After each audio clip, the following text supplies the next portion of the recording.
If I'm going to hem stitch, I begin by advancing the warp so that there will be unwoven warp to make the fringe.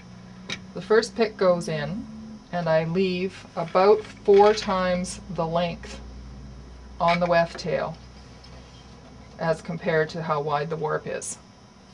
The first pick goes in and at about the level where you want the weaving to begin.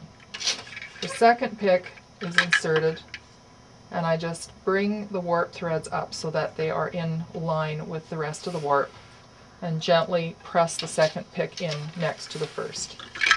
The third pick, I do the same. I bring the warp threads up so that they're in alignment, and gently squeeze the third pick in where it belongs. I'm using a bigger needle for the purposes of showing you how this works so that you can see better. I would use a somewhat smaller needle usually. Thread the weft tail into the needle, and then the weft is going to come down and around underneath the first 4 warp ends at the beginning of the weaving. Just give it a light tug to seat it.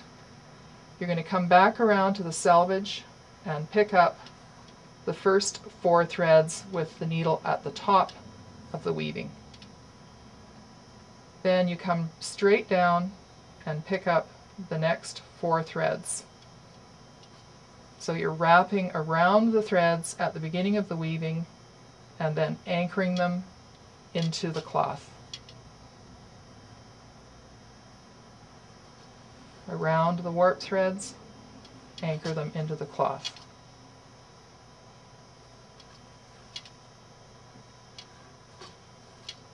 And you continue doing that all the way across the width of the warp.